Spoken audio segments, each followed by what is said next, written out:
கவரின்ஸ் எல்லாருக்கும் வணக்கம். ஒரு மனுஷன் கஷ்டப்பட்டு வேலைக்கு போய் சம்பாதிக்கிறது எதுக்குங்க? அட்லாஸ்ட் என்ன அப்படின்னு பார்த்தீங்கன்னா சாப்பிட்றதுக்காக தான் இருக்கும்.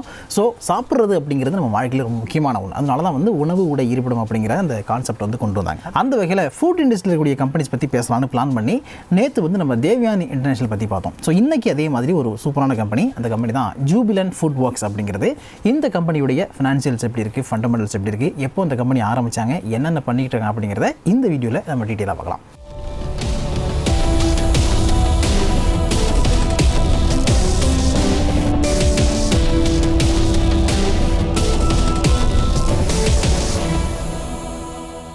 வெல்கம் டு காசு பணம். இது வீரா. ஜூபிலண்ட் ஃபுட்வொர்க் அப்படிங்கிற கம்பெனி எந்த குரூப்பு கீழே வருதுன்னு கேட்டிங்கன்னா ஜூபிலண்ட் பார்த்தியா குரூப் அப்படிங்கிற குரூப்பு கீழே வருது. இந்த ஜூபிலண்ட் பார்த்தியாங்கிற குரூப் உங்களுக்கு டக்குன்னு சொன்ன உடனே ஞாபகம் வரும் அப்படின்னு கேட்டிங்கன்னா ஹிந்துஸ்தான் டைம்ஸ் பேப்பர்ஸ் இருக்குல்ல, பத்திரிகை இருக்குல்ல, அந்த கம்பெனியாக இந்த கம்பெனி. ஜூபிலண்ட் பார்த்தியா குரூப்புடைய சேர்மனாக இருக்கிறவர் மிஸ்டர் ஷாம் சுந்தர் பார்த்தியா. இந்த ஷாம் சுந்தர் பார்த்தியாவுடைய மனைவி தான் ஷோபனா பார்த்தியா தான் ஹிந்துஸ்தான் டைம்ஸ் நிறுவனத்தை நடத்திக்கிட்டு இருக்காங்க. ஜூபிலண்ட் பார்த்தியா குரூப் அப்படின்னு எடுத்துக்கிட்டிங்கன்னா அவங்க நிறைய செக்டாரில் பிஸ்னஸ் பண்ணிக்கிட்டு இருக்காங்க. குறிப்பாக சொல்லணும் பார்த்தீங்கன்னா கெமிக்கல், ஃபார்மா, அதுக்கப்புறம் ஜூபிலியன்ட் மோட்டார்ஸும் இருக்கிறாங்க. எம்ஜி கார் இருக்குது தெரியுமா, எம்ஜி காருடைய இந்தியாவில் சேல்ஸ் பண்ணக்கூடிய அந்த டீலர்ஷிப்பை இவங்க தான் வச்சுருக்காங்க. ஸோ இதெல்லாம் இந்த ஜூபிலண்ட் பார்த்தியாங்கிற கம்பெனி என்ன பண்ணுறாங்க அப்படிங்கிறதான ஒரு சின்ன டீட்டெயில். இப்போ நம்ம டைரெக்டாக ஜூபிலண்ட் ஃபுட்வொர்க்ஸ்குள்ளே வந்துடுவோம். ஜூபிலண்ட் பார்த்தியா குரூப் அப்படிங்கிறது 1973 இயங்கிக்கிட்டு இருக்கு.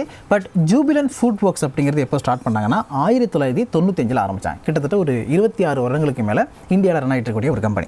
ஃபுட் இண்டஸ்ட்ரிக்குள்ளே வரலாம் அப்படின்னு பிளான் பண்ணும்போது இவங்க என்ன ஐடியா பண்ணாங்கன்னா, நம்ம டைரெக்டாக இண்டஸ்ட்ரிக்குள்ளே வர்றதை தாண்டி ஏற்கனவே எஸ்டாப்ளிஷ்டாக இருக்கக்கூடிய ஏதாவது ஒரு கம்பெனியுடைய ஃப்ரான்ச்சைஸ் எடுத்து ரன் பண்ணலாம் அப்படின்னு பிளான் பண்ணி தான் 1995 டாமினோஸ் பீஸா கூட ஒரு டைப் பண்ணாங்க.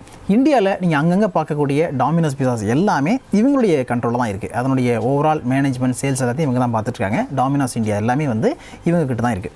டாமினோஸ் பீஸா இந்தியா 1995 இன்கார்பரேட் பண்ணப்பட்டு 1996 ஃபஸ்ட்டு பீஸா ரெஸ்டாரண்ட் ஓப்பன் பண்ணாங்க, டெல்லியில் ஓப்பன் பண்ணாங்க. டாமினோஸ் பீஸா மூலமாக இவங்க இந்த பிஸ்னஸில் என்டர் பண்ண பிறகு இன்னும் தங்களுடைய பிஸ்னஸை எக்ஸ்டெண்ட் பண்ணலாம் அப்படின்னு பிளான் பண்ணி 2011 டங்கின் டோனட்ஸ் அப்படிங்கிற அமெரிக்கன் கம்பெனி, இந்த கம்பெனி நம்ம காஃபி மாதிரிலாம் நிறைய இடத்துல காஃபி ஷாப் வச்சிருக்காங்க. ஸோ அதனுடைய ஃப்ரான்ச்சைஸ் எடுத்து இந்தியாவில் ரன் பண்ணலாம் அப்படின்னு பிளான் பண்ணி 2011 அவங்க கூடயும் ஒரு அக்ரிமெண்ட் போட்டிருக்காங்க. ஸோ 95 டாமினோஸ் பீஸாவுடைய ஃப்ரான்ச்சைஸ் எடுக்கிறாங்க. 2011 டங்கின் டோனட்ஸ் கம்பெனியுடைய ஃப்ரான்ச்சைஸ் எடுக்கிறாங்க. அதுக்கப்புறம் ஒரு 8-9 வருடங்கள் வெயிட் பண்ணி 2019 என்ன பண்ணுறாங்கன்னா ஹாங்ஸ் கிச்சன் அப்படின்னு சைனீஸ் ரெஸ்டாரண்ட்டை ஓப்பன் பண்ணுறாங்க. நல்லா யோசிச்சு பாருங்கள், 2 ஃப்ரான்ச்சைஸ் எடுத்து சக்ஸஸ்ஃபுல்லாக ரன் பண்ணிக்கிட்டு இருக்காங்க. ஸோ ஓவரால் இந்த அவுட்லெட் பிஸ்னஸ்லாம் எப்படி இருக்குது அப்படிங்கிறது நல்லாவே அவங்களால கிராப் பண்ணிக்க முடியுது. இதெல்லாம் நடந்த பிறகு தான் புதுசாக நாமளே ரெஸ்டாரண்ட் ஓப்பன் பண்ணுவோம் அப்படின்னு சைனீஸ் ஃபுட்டுக்கு நல்ல வாண்டட் இருக்குது அப்படின்னு தெரிஞ்ச உடனே ஸோ ஒரு சைனீஸ் கிச்சன் ஓப்பன் பண்ணலான்னு ஹாங்ஸ் கிச்சனுங்கிற ரெஸ்டாரண்ட்டை ஓப்பன் பண்ணுறாங்க. ஹாங்ஸ் கிச்சனுக்கு பிறகு ஷெஃப் பாஸ் அப்படின்னு ஒரு சைனீஸ் ரெஸ்டாரண்ட் அகைன், அதுக்கப்புறம் எக்டம் அப்படிங்கிற ஒரு Indian speciality restaurant, tandoori, north Indian, south Indian இதெல்லாமே கொண்டு வரதுக்காக எக்டம் அப்படிங்கிற ஒரு ரெஸ்டாரண்ட். ஸோ ஓவராலாக 5 பிராண்ட்ஸ் அவங்க கையில் இருக்குது.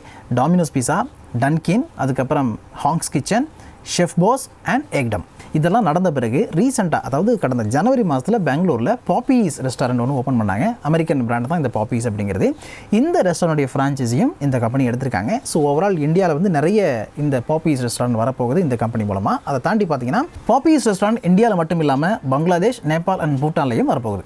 இந்தியாவில் டாமினோஸ் பீஸா பார்த்தீங்கன்னா 1330 மேலே இருக்குது. பட் இலங்கையில் எவ்வளோன்னு கேட்டிங்கன்னா 22 ரெஸ்டாரண்ட் இலங்கையில் இருக்குது. தாண்டி பங்களாதேஷில் ஒரு 4 ரெஸ்டாரண்ட் இவங்க ரன் பண்ணிக்கிட்டு இருக்காங்க. டன்கின் டோனட்டை பொறுத்த வரைக்கும் இந்தியாவில் 30க்கும் மேற்பட்ட ரெஸ்டாரண்ட் இவங்க ரன் பண்ணிக்கிட்டு இருக்காங்க. அண்ட் ஹாங்ஸ் கிச்சன் தெரியுமா, அது ஒரு 5 ரெஸ்டாரண்ட் இந்தியாவில் ரன் ஆகிட்டு இருக்கு. ஓகே, இவ்வளோ நேரம் ஜூபிலண்ட் ஃபுட்வொர்க்ஸ் அப்படிங்கிறது என்னென்ன பண்ணிட்டு இருக்காங்க அப்படிங்கிற டீட்டெயில் உங்களுக்கு தெரிஞ்சவங்க நினைக்கிறேன். ஸோ நெக்ஸ்ட் இந்த கம்பெனியோடைய ஃபினான்சியல்ஸ் அண்ட் ஃபண்டமெண்டல்ஸ் அப்படின்னு பார்க்கலாம். மார்க்கெட் கேப் எடுத்துக்கிட்டோம்னா அது 34,900 கோடிக்கு மேலே இருக்குது. Okay, so next PE ratio பார்த்தோம்னா 82.5 இருக்குது. அண்ட் இண்டஸ்ட்ரி PE அப்படிங்கிறதும் 82.2 இருக்குது. கம்பெனியுடைய புக் வேல்யூ பார்த்தோன்னா 29.5 இருக்குது. ஃபேஸ் வேல்யூ ₹2 இருக்குது. அண்ட் டெட் ஈக்விட்டி ரேஷியோங்கிறது 1.08 இருக்குது. எவ்வளோ கடன் இருக்குன்னு கேட்டிங்கன்னா 2106 கோடி ரூபா கடன் இருக்குன்னு சொல்லியிருக்காங்க.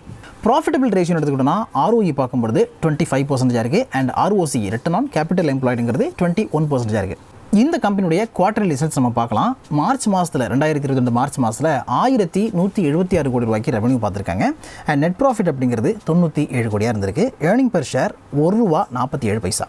2018 ப்ராஃபிட் அண்ட் லாஸ் எப்படி இருக்குன்னு பார்க்கலாம். 2018 3018 கோடி ரூபாய்க்கு இவங்க ரெவன்யூ பார்த்துருக்காங்க. அதுக்கப்புறம் அது இன்க்ரீஸ் ஆகிருக்கு 3927. அப்புறம் 2021 குறைஞ்சிருக்கு. அதுக்கப்புறம் இப்போ 2022 ஃபிஸ்கல் இயரில் பார்த்தீங்கன்னா 4396 கோடி ரூபாய்க்கு இவங்க ரெவன்யூ பார்த்துருக்காங்க. அதே மாதிரி நெட் ப்ராஃபிட் அப்படின்னு எடுத்துக்கிட்டோம்னா 2018 196 கோடி ரூபா நெட் ப்ராஃபிட். 2019 இன்க்ரீஸ் ஆகுது, திருப்பி 2020 குறையுது, 2021 இன்னும் குறையுது. இப்போ 2022 ஃபிஸ்கல் இயரில் 420 கோடியாக ப்ராஃபிட் இருக்குது நெட் ப்ராஃபிட். ஸோ 2020 ஃபிஸ்கல் இயரில் இந்த கம்பெனியுடைய ஏர்னிங் பர் ஷேர் அப்படிங்கிறது ₹6.37 இருந்திருக்கு.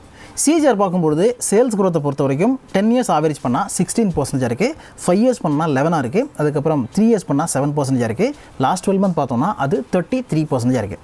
ப்ராஃபிட் குரோத்துடைய சிஜிஆர் பார்க்கும்போது 10 இயர்ஸ் ஆவரேஜ் பண்ணால் 15% இருக்குது, 5 இயர்ஸ் ஆவரேஜ் பண்ணால் 44% இருக்குது, 3 இயர்ஸ் பண்ணோம்னா 10% இருக்குது, அண்ட் லாஸ்ட் 12 மந்த் பார்த்தோம்னா அது 79% இருக்குது. கம்பெனியுடைய கேஷ் ஃப்ளோன்னு இருக்கட்டும்னா நெட் கேஷ் ஃப்ளோ மைனஸில் இருக்குது, -31 கோடியாக இருக்குது. பட் ஃப்ரீ கேஷ் ஃப்ளோங்கிறது 474 கோடி ப்ளஸில் இருக்குது. இந்த கம்பெனியுடைய ஷேர் ஹோல்டிங் பேட்டர்னை பொறுத்த வரைக்கும் ப்ரொமோட்டர்ஸ் ஹோல்டிங்கிறது 41.94 அப் டு மார்ச் 2022. அதுக்கப்புறம் டொமஸ்டிக் இன்ஸ்டிடியூஷனல் பிளேயர்ஸுடைய ஹோல்டிங்கிறது 31.87 இருக்குது. கவர்மெண்ட்டுடைய ஹோல்டிங்கிறது 0.13% இருக்குது. ரிட்டைல் ஹோல்டிங்கிறது 10.22% இருக்குது. இப்போ இந்த கம்பெனியுடைய ப்ளஸ் அண்ட் மைனஸ் என்ன அப்படின்னு பார்க்கலாம். மைனஸ்ன்னு எடுத்துக்கிட்டோம்னா ஸ்டாக் 18 டைம்ஸ் புக் வேலையை விட அதிகமாக ட்ரேட் ஆகுது அப்படிங்கிறது ஒரு மைனஸாக பார்க்கப்படுது. அப்புறம் சேல்ஸ் க்ரோத் பூரா இருக்குது. கடந்த 5 வருடங்களை பார்க்கும்போது இதனுடைய சேல்ஸ் க்ரோத் 11.22% இருக்குது அப்படின்னு கொடுத்துருக்காங்க. அதனால் அது ஒரு மைனஸ் பாயிண்டாக பார்க்கப்படுது. அண்ட் ரீசெண்ட் டைமில் பார்த்தீங்கன்னா இந்த கோவிட் சுச்சுவேஷன்லாம் நிறைய ரெஸ்டாரண்ட் அவுட்லெட்லாம் க்ளோஸ் பண்ணி வச்சுருந்தாங்க. அதனால் இவங்களுடைய பிஸ்னஸ் டவுன் ஆச்சு. ஸோ இப்போ பிக்கப் ஆகிட்டு இருக்கு அப்படிங்கிறது நம்ம கண் கூட பார்க்க முடியுது. ஏன்னா 2019, 20, 21 ரெவன்யூ குறைஞ்சிருக்கு, ப்ராஃபிட்டும் குறைஞ்சிருக்கு. பட் 2022 நல்லாவே பிக்கப் ஆகிருக்கு அப்படிங்கிறத நம்ம பார்க்கலாம். ப்ளஸ் பாயிண்ட்ஸ் எடுத்துக்கிட்டிங்கன்னா இந்த ரீசெண்ட் குவார்ட்டர்லேருந்து பார்க்கும்போது அடுத்த குவார்ட்டர் இன்னும் நல்லா இருக்கும், வரக்கூடிய காலங்களில் நல்ல ரிட்டர்ன் கொடுக்குறதுக்கான சான்சஸ் இருக்குது அப்படின்னு சொல்கிறாங்க.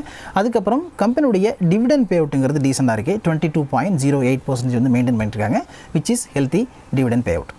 இதுக்கு பியர் காம்படிட்டர்னு கேட்டிங்கன்னா தேவயானி இண்டஸ்ட்ரீஸ் சொல்லலாம், அதுக்கப்புறம் நெஸ்லே இந்தியா சொல்லலாம். இந்த மாதிரி இந்த ஃபுட் செயின் அண்ட் இந்த இண்டஸ்ட்ரியில் இருக்கக்கூடிய கம்பெனிஸை நம்ம காம்படிட்டராக எடுத்துக்கலாம். இந்த கம்பெனியுடைய ஷேர் பிரைஸ் இப்போ என்ன ட்ரேட் ஆகிட்டு இருக்குன்னா 500 and out, அதாவது 500, 530, 525 அந்த மாதிரி போயிட்டுருக்கு. ஹையஸ்ட் ப்ரைஸுங்கிறது 911 வரைக்கும் ஏற்றிட்டு இருக்கு, லோவஸ்ட் ப்ரைஸுங்கிறது 451 வரைக்கும் இறங்கியிருக்கு.